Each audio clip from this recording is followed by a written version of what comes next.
Polished charm and unwavering journalistic poise clashed in a spectacular television moment. A guest, used to getting her own way and being in control, was suddenly confronted by a host who refused to back down. This wasn't just another morning show chat. The Tamron Hall show became a live battle between ego and sincerity, leaving everyone who watched completely shocked.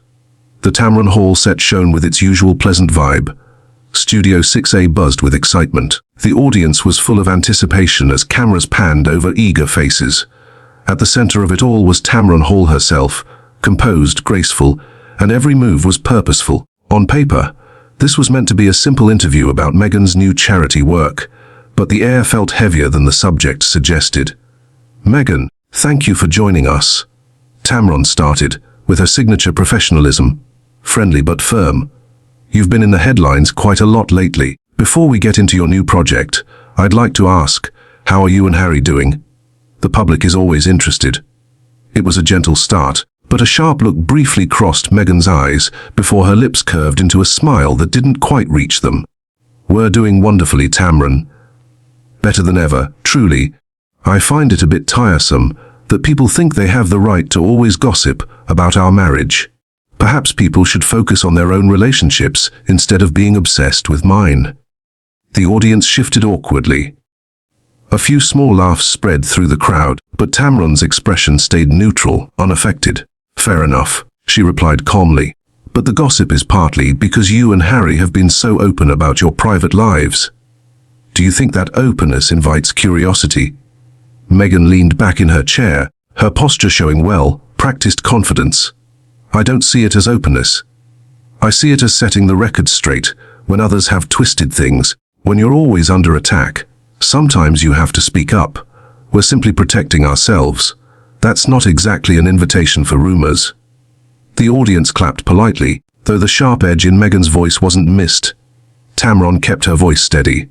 "And yet, the rumors keep coming. Some say Harry struggles with moving away from his royal duties. Others whisper about tension with his family. How do you handle those challenges?" Meghan's smile tightened into a near smirk. "You know, Tamron, I think it's ridiculous that people keep pushing this idea of tension. Harry and I are perfectly fine. Honestly, it sounds like a projection. Maybe it's the media who can't move on, not Harry." There was a noticeable bite in her words now, and a few people in the audience glanced at each other. Tamron, still very composed, simply nodded, looking through her notes with unhurried grace. "Let's turn for a moment to your relationship with the royal family." Tamron continued, her voice even. "Looking back, do you think things could have gone differently? Many have suggested that cultural differences, expectations, and traditions might have been a factor." Meghan's eyes narrowed slightly. "What people don't get is that I joined that family with the best intentions. But when an institution refuses to change or adapt, there's not much anyone can do. Honestly, I don't think the problem was me. I think the problem was them. And if people can't see that, well, that's their own ignorance, not mine." The room grew quiet. The harshness of her tone was a stark contrast to Tamron's calm manner. "Some would say that's a very strong statement." Tamron offered gently. "It's the truth." Meghan snapped, though she tried to soften it with another polite smile. "I don't sugarcoat things. Maybe that's why some people have an issue with me. I refuse to play along with old traditions that don't help anyone anymore." A ripple of whispers went through the studio audience. Meghan's words hung in the air, weighted with arrogance. But Tamron, still in control, didn't fall for the trap. Instead, she shifted the topic. "You had a successful acting career before your marriage. Do you ever miss that part of your life?" Meghan tilted her head, her expression showing disdain. "Honestly, acting feels unimportant compared to the work I do now. I've grown past that. The idea of me going back to Hollywood gossip and scripts written by people who don't understand the real world well, let's just say I've moved on to bigger, more meaningful things." The crowd gave a polite round of applause, though it sounded more hesitant than truly enthusiastic. Tamron's calm remained unbroken, but her eyes revealed a different story. She had noticed. "So," she said softly, "you don't believe your acting career helped create the platform you have today?" "Of course not." Meghan scoffed, waving a hand in dismissal. "My platform is built on who I am and what I believe in, not on some TV role I left behind years ago. And there it was, the first real crack in the smooth facade. The arrogance, the dismissal, the refusal to acknowledge her own history. Tamron, sensing it, leaned forward just a little, her voice still gentle, but with a hard edge underneath. "Well," she said, "all viewers may have their own thoughts on that." The audience burst into scattered applause, though Meghan's eyes briefly darted around, searching for approval that seemed less certain now. The tension in the studio was growing, subtle but impossible to ignore. What had started as a friendly exchange was becoming something sharper, something raw, and everyone watching could feel it. The hum of the studio lights seemed louder now, though in reality it was the silence between Tamron and Meghan that filled the air. The audience fidgeted in their seats, sensing that the polished surface of a morning interview had begun to break, and what lay beneath was unpredictable. Tamron smiled politely, her hands neatly folded over her notes. "Meghan, let's talk for a moment about the late Queen. You've spoken about your experiences with the royal family a lot, but many people admired your relationship with Her Majesty. What was that dynamic truly like?" For a brief moment, Meghan's expression softened, then hardened again. She crossed her legs, leaned back, and answered with an edge. "I respected the Queen, naturally, but respect only goes so far when the whole institution is against you. People love to make our relationship sound romantic, as if it was something special. But in reality, I was always treated like an outsider. And frankly, I think the Queen could have done more to stop it." A gasp spread through the studio. The weight of criticizing the Queen, still a figure of deep respect even after her death, was not lost on the American audience. Tamron didn't flinch. Her voice stayed smooth, her tone measured.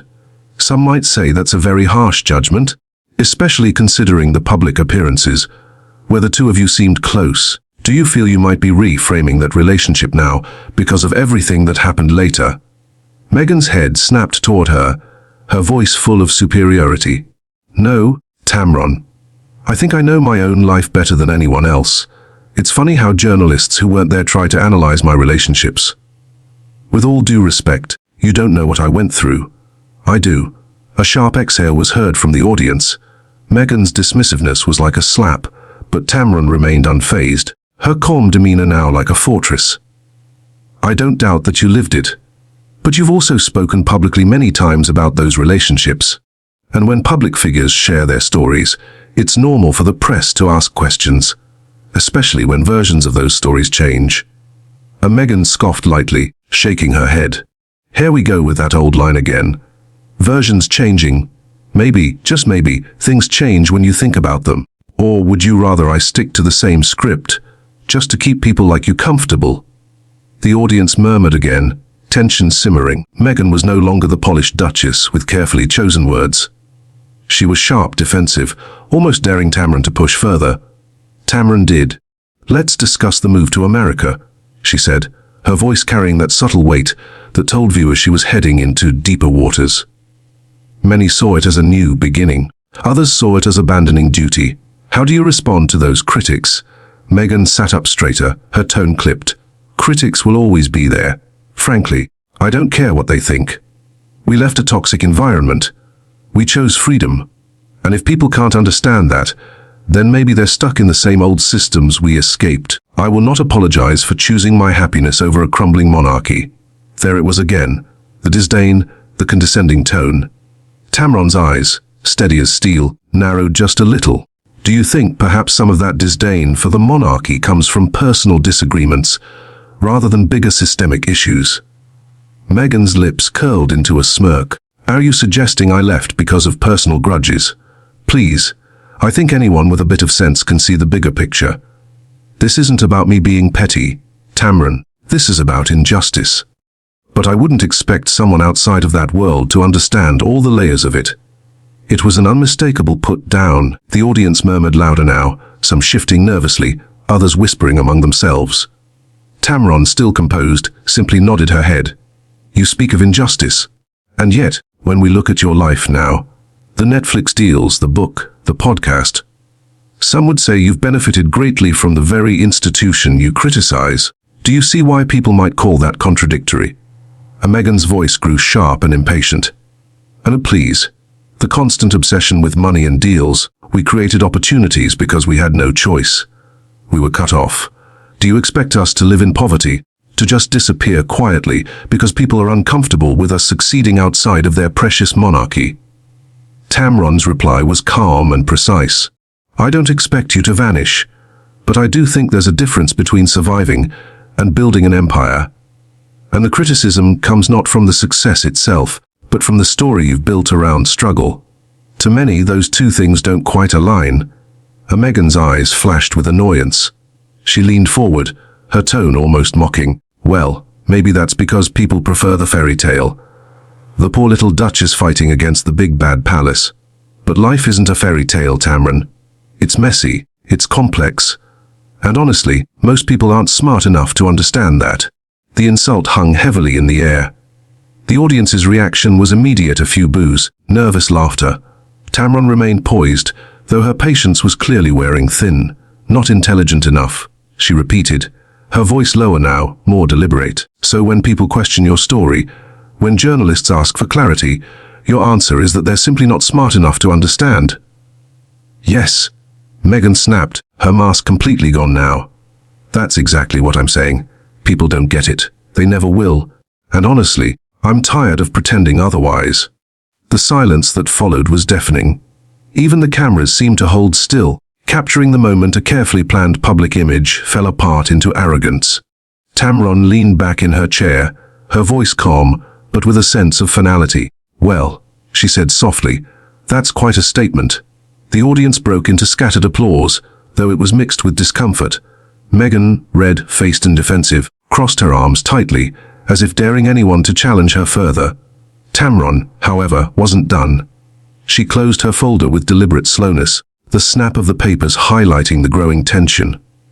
And we'll continue right there, she said, her eyes never leaving Meghan's.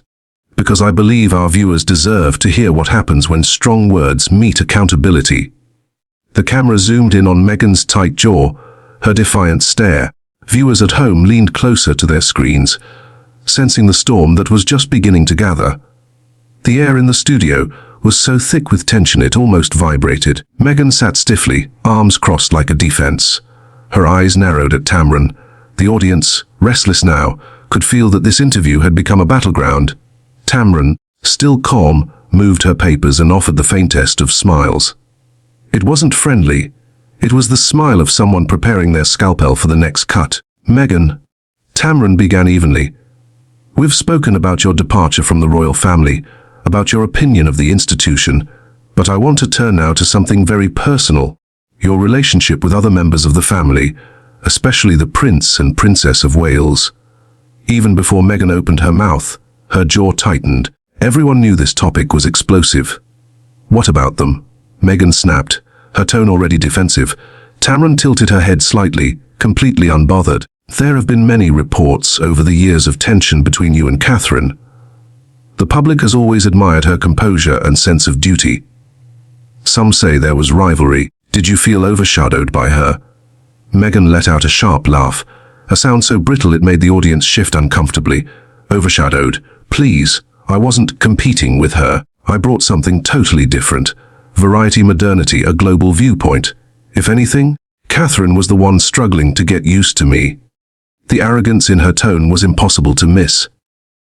A murmur went through the studio audience. Tamron's expression remained calm, but her voice gained a subtle firmness.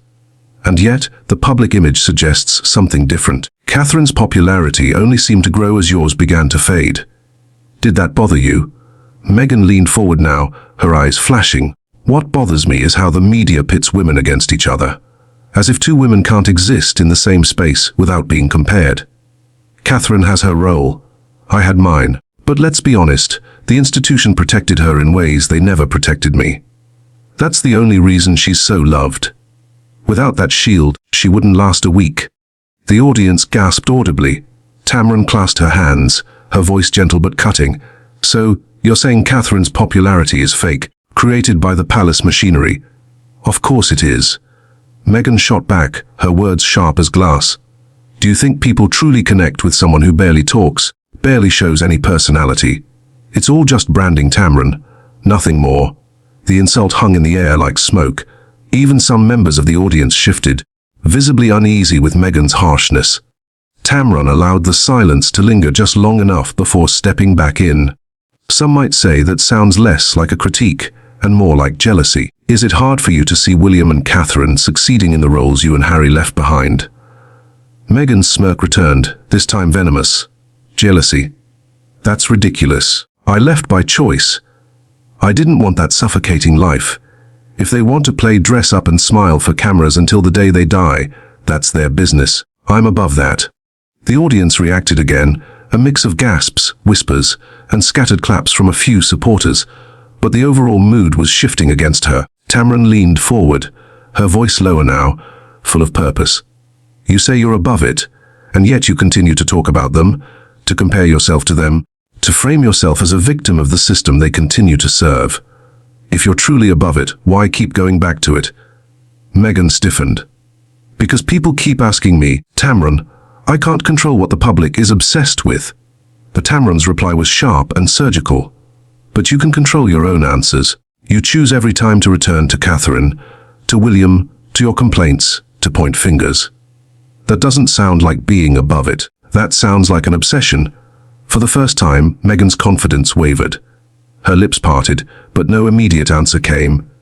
Her eyes flickered toward the audience, looking for approval before snapping back at Tamron with renewed hostility. You know what, Tamron? She hissed. I don't need to explain myself to you. You sit there with your notes, pretending you understand a world you could never grasp. You weren't hunted by tabloids. You weren't trapped by rules. Don't you dare lecture me about obsession. The tension in the room was electric. The audience hung on every word. Tamron, still unshakable, simply raised an eyebrow. I'm not lecturing you, Meghan, she said calmly.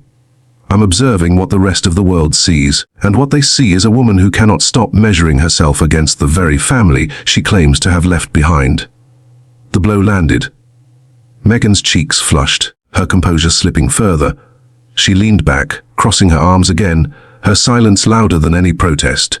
Tamron shifted slightly in her chair, preparing her next strike.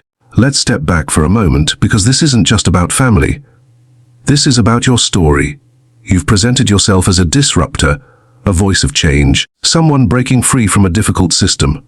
And yet, at every turn, your words circle back to the palace, the monarchy, the comparisons. Some would say your whole identity is defined by the very institution you criticize. The audience applauded softly at the observation, a wave of approval rolling toward Tamron. Meghan's response came quickly, but her voice trembled just slightly with emotion. That's not true. I have my own voice, my own projects, my own causes. I don't need them to define me. Tamron's eyes narrowed, her tone firm but polite. Then perhaps it's time to prove it, Meghan. Because right now, to many, it seems your platform exists not because of who you are, but because of who you married, and that difference matters. The studio fell silent. Meghan's face hardened, her lips pressed into a thin line. She looked as though she wanted to speak, to lash out, but no words came. For the first time, it was clear Tamron had pushed her into a corner, and everyone watching knew it. The breaking point was near. The studio lights glared hotter than ever. Though it wasn't the bulbs heating the room, it was the tension between the two women. Meghan Markle sat stiffly, arms folded tightly, her chin tilted in stubborn defiance. Tamron Hall, still seated with calm authority, placed her notes down on the table, almost as if saying, "We're done pretending this is just an interview." "Meghan," Tamron began, her voice softer, but more impactful than it had been all morning. "You keep insisting you're telling your truth, that you're above the monarchy, that you've moved on, but everything about your presence here today proves the opposite.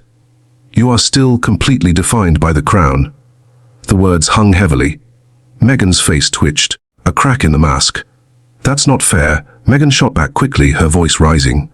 "I've worked tirelessly on causes, projects, charity. I've built a global brand, Tamron. I'm more than just." Tamron cut her off, her voice firmer now. "More than just Prince Harry's wife. Because Meghan, that's what it looks like to the rest of the world. Without Harry, without his family name, without the palace you love to criticize, you wouldn't be sitting here on my show. You wouldn't have the Netflix deal. You wouldn't have the podcast. You wouldn't even have the attention you're holding on to now."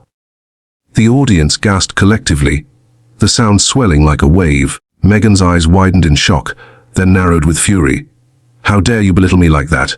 she hissed. "I had a career before Harry. I was an actress. I had recognition."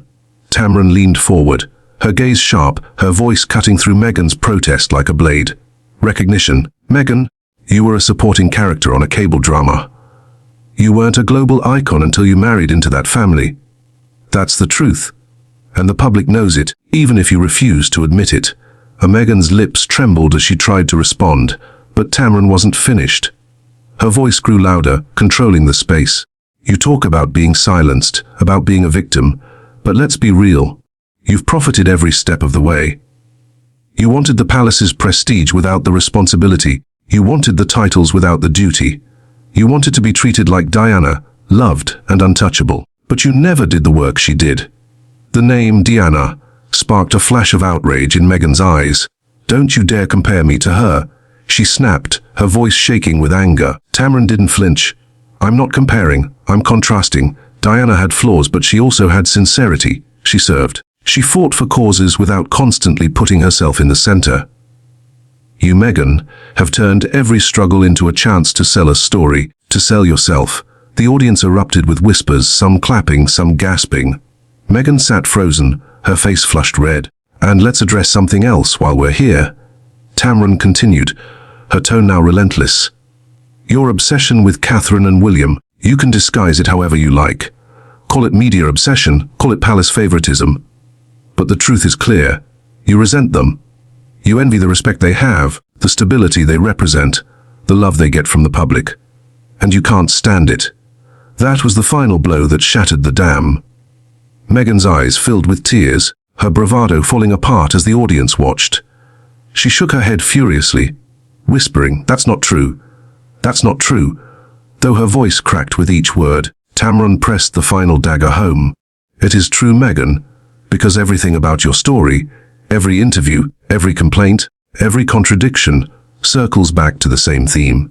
You couldn't handle not being the center of attention. You couldn't stand not being Catherine. So, you left, and you've been trying to justify it ever since. But deep down, you know that without Harry's name, without that crown you hate but depend on, you are nothing." Meghan gasped as if the words had physically struck her. Her tears spilled over, running down her face, the flawless image finally breaking under the weight of Tamron's words. The studio was silent now. No whispers, no claps, just the sound of Meghan's quiet sobs as she covered her face with her hand. Tamron, keeping her composure, leaned back slightly. Her voice softened, but the steel in it remained. "I don't enjoy saying this, Meghan, but the truth isn't always nice. And today, for once, someone had to say it to you." Meghan stood up suddenly, her chair scraping loudly against the floor. "I don't have to stay here and be shamed like this," she cried, her voice breaking. "This is cruel, not journalism." Tamron met her gaze steadily. "No, Meghan, this is accountability." Security staff appeared quietly at the edge of the set, but Meghan waved them off, storming toward the exit herself. The cameras followed her just long enough to capture the image of the Duchess turned celebrity in tears, running from the studio. When she was gone, Tamron turned back to the camera. Her face was calm, her tone professional, but her eyes held the fire of a journalist who had done what few others would dare. "Ladies and gentlemen," she began, "what you've just seen is not about cruelty, it's about truth. Public figures don't get to have it both ways. They don't get to change their stories when it's convenient, to play the victim when challenged, to demand sympathy without any inspection. That's not how journalism works, and it's not how accountability works." The camera zoomed closer as Tamron delivered her closing line. "You wanted authenticity. This was it. And maybe, just maybe, it's the moment we all stopped confusing celebrity with real honesty." The screen faded to black. "So now I want to hear from you. Do you think Tamron went too far? Or was this exactly the kind of honesty the public has been waiting for?"